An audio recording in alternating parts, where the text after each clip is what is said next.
on TV3. Let's check in with sports now, and checking in on that black eye. I still see it's there. There were some nice people that called after the news that Sky doesn't believe it. There really were some nice people that called. I'm telling you, believe it. Who's your mother? My mother, but that was long distance. But they wanted to know how it happened because we explained at 6. Actually, we had TV3 had a basketball game. We played some of the rough characters from over TV12, and one of them hit me in the eye with his knee. I mean, what can you do? You beat the heck out of them. That's all you can do. No, actually, we had a good game. United States now has a total of 3 gold medals in the Winter Olympics, and speed skater Eric Heiden has all 3 of them. Today, he won the 1,000-meter speed skating event to become only the 4th man in the history of a single Winter Olympics to win 3 gold medals. With all the day's highlights from Lake Placid, here's NBC. America's Eric Heiden continued to dominate men's speed skating at the 13th Winter Olympics at Lake Placid today. He captured the 1,000-meter race and took a 3rd gold medal, the 4th person to accomplish the feat in the Winter Games. Heiden got just what he wanted, starting in the first pair with another fast skater, Gaetan Boucher of Canada, who won the silver. Heiden stumbled once on the backstretch when he kicked his skate, but never missed a stride and won easily. Eric will next take dead aim on the 1,500-meter race on Thursday and the 10,000 meters on Saturday.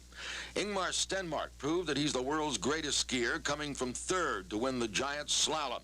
Stenmark staged one of his patented second-run comebacks to win the gold. The Swede beat out the first-run leader Andres Wenzel of Liechtenstein, who took the silver, and Hans N. of Austria, who won the bronze. The best American showing, Phil Mayer, who wound up 10th. In the men's figure skating, Jan Hoffman of East Germany continues to lead the competition after the compulsory figures and the short program. Robin Cousins of Britain is currently in 2nd place, with Charles Tickner of the United States in 3rd and Dave Santee of the U.S. 4th. Stan Martin, NBC News. In the NBA tonight, Knicks beat Portland by 10, 113-103. Phoenix got clobbered by the Cavaliers. Chicago has beaten Seattle, the final 115-106. Later on, New Jersey's at San Diego. In the National Hockey League tonight, the Flames in Minnesota played to a 4-all tie.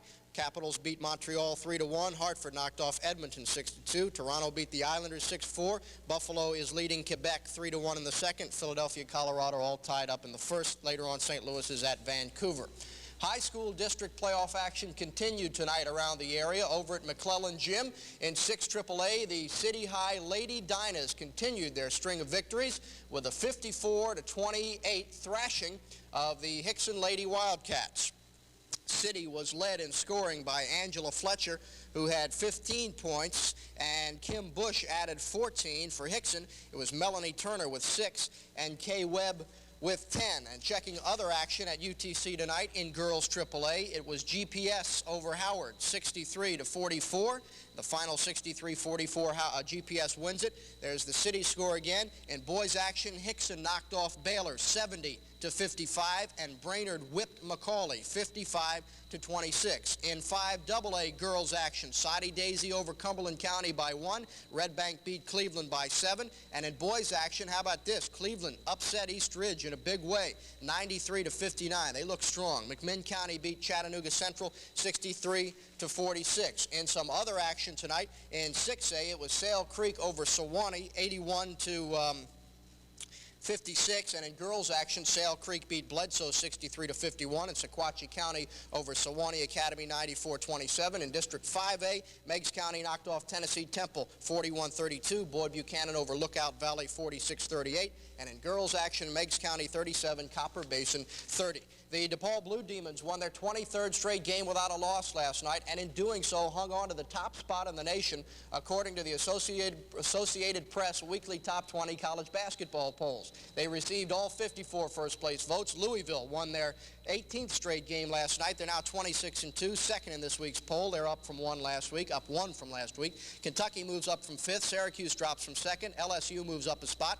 Oregon State drops 2. St. John stays the same. North Carolina moved up from 11th. Maryland dropped 1, and Notre Dame moved into the 10th spot, replacing Clemson. Ohio State heads the second 10, followed by the Tigers, and Missouri and Brigham Young switched places. Duke dropped 1, and Weber State moved up 1. Arizona State stays the same. Indiana gets back into the top 20, and Washington State moves in there for the first time. They replaced Kansas State and Iowa. In college basketball action tonight, Tennessee Wesleyan beat Covenant 104-77. Delta State trimmed Tennessee Temple 72-62. West Georgia knocked off Berry by 3 in overtime. In women's college action this evening, Bryan beat Tennessee Temple 56-45, and a score that you will not see as well, Memphis State beat the UTC Lady Mocs tonight, 80-79. Sandy Payne had 20, Denise Powers 15, 11-11 on the year for the Lady Mocs. Tennessee Tech away tomorrow night. They finally managed to complete the Tucson Open Golf Tournament, which was kind of like the PGA's version of the sequel to Noah's Ark. Jim Colbert, that's right, Jim Colbert,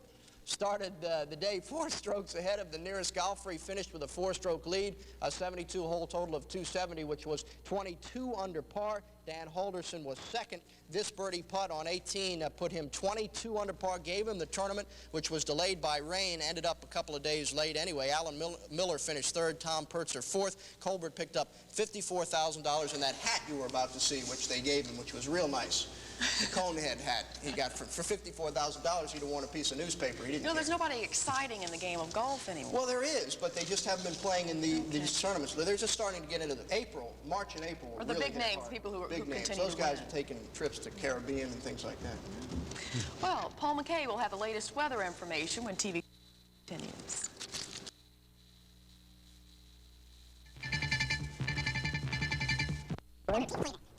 Dog biscuits. How are we coming, dear? Just fine. Great. Now's the time, and Southeastern Salvage is the place for the famous Louisiana-Tennessee lumberyard liquidation sale. Birch and oak shelving, 12-inch by 6, 7, and 8 feet, just $1.99 each. Siding from only 66 cents. Kitchen cabinet starter set for just $109.95. Vanities from only $32.95. 240-pound fiberglass shingles, $14.95 a square. Don't miss this great lumberyard liquidation sale now at Southeastern Salvage, 1912 Dodds Avenue. Don't miss a conversation with Ossie Davis and Ruby Dee in the new issue of TV Guide. Look for Claude Akins on the cover. WRCB-TV3 Chattanooga, the news station.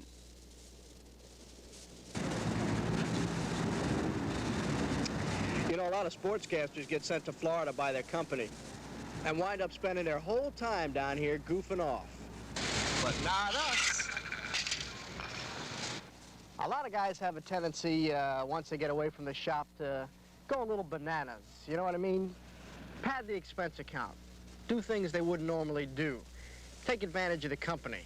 Spend frivolously. Charge this to WRCB. Strictly business. I'll have the Danish lobster tail, please. Yes, sir.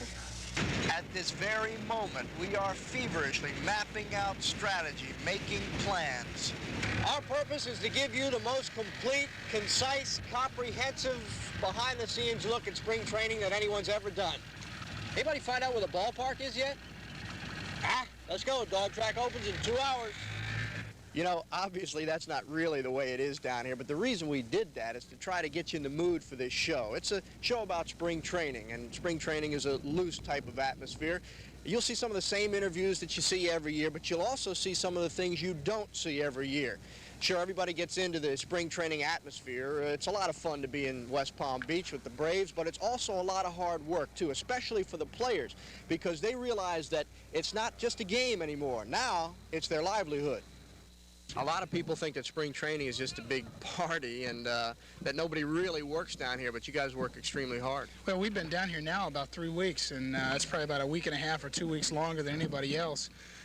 We came down here with a specific idea of get a lot of hard work in, taking a look at the new guys, and with Louie and Larvell and Chris and all the different new guys, having them a chance to work with the guys in the infield and gel a little bit maybe. And I think this team's working real hard in spring, and we're ready to go. How are you doing at third base? Yesterday, you made a couple of high throws. That'll come with time, get better with time. But are you having a hard time adjusting there? Well, just at this point of the season, my arm's a little stiff, and whenever you come out in here and take about 100, 200-ground balls a day, your arm's going to get a little sore. So, and when you come out here in the wind and stand around after the innings, your arm gets a little stiff. So, you know, it'll take a while for the arms where it wants to be, but of course we got 5 weeks for opening day, so I'm not worried about that. Just right now it's a little tender. It's hard work. Everybody thinks you go down to Florida and you have a blast, but you guys come down here and work. Well, it's very difficult, particularly you go through different stages of your development through spring training. You'll come down, usually your arm feels pretty good. Then you'll go through a period where the arm feels dead. It's weak from the inactivity. You have to continue to throw to strengthen those muscles out, but it's a fact of nature. It just doesn't feel good. And then hopefully at the end of the spring training it starts livening back up and you feel ready for the season. Do you learn anything in spring training? You've been around a long time. Do you learn something each year? I learn every year that I say that I'm going to work a little bit harder during the winter, and you know, I just feel that, you know, as a veteran player, you're afforded the luxury of coming into spring training and knowing that you have a job, and so you're pretty much on your own schedule. You just, if I walk out of here and feel like I'm ready to pitch on opening day, then I feel like I've accomplished everything. But basically, it's just getting yourself into playing shape and trying to keep a good high mental attitude for the upcoming season. And being a veteran, obviously there can't be as much pressure on you as some of the young guys. I mean, like you say, you know you've got a job, so you don't have to worry about the chance they're going to cut you, right? That's very true. It's really an injustice because, you know, I remember when I was younger, the first day of camp, you really had to impress somebody, and the veterans could sit back and just take the normal progression of spring training, and it's really, you'll find an awful lot of young pitchers particularly will hurt their arms in spring training because they're trying to do things that they're not capable of. I've really am notoriously bad in spring training. I have terrible springs, and so it's something that I accept the fact, and I think that's basically why I hate spring training so much, is because I go out and embarrass myself a lot, where, you know, it's just something where I have to go through to get myself ready for the upcoming season, and I really don't care what happens down here. I don't like to embarrass myself, but if I gave up a home run to every hitter, as long as I feel like I'm ready for opening day, that's all I wanted to accomplish. And it's a job now. I mean, it's not, you don't come down here and have fun. This is your job. No, that's very true. A lot of people, you know, you're through at a relatively early time in the day, but I think there's more adults. You know, all the baseball players, a lot of them go home and take a little nap because the sun really wears you out, and you are down here, and you're not only the physical grind, but I think the mental aspects of looking forward to the season, trying to go along and producing a mental game plan and figure out what you're really trying to accomplish this season. Despite the hard work at spring training, a lot of behind-the-scenes interesting little facts take place that the average fan never finds out about. When we come back, we'll take a look at the age-old art of making a baseball glove. Only this company makes a little extra effort to see that their product fits just right. Also, we'll visit the home of the world champion Pittsburgh Pirates, whose spring training headquarters are unlike anyone else's in Florida. And we'll also check up on a couple of local players trying to make a name for themselves in the big leagues. All coming up, so don't go away.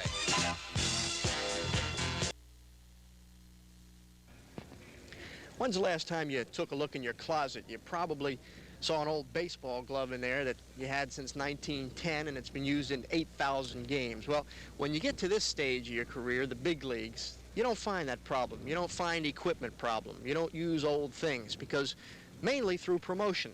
Through companies, players get new gloves, new shoes, new belts, new hats, new socks every other month. They don't face the problem of having to use something old. But there's one company that markets their product a little bit differently. Baseball gloves have been around for a long time, and many of the big-name players get their gloves from Japan. But this year, Japan is coming to the players.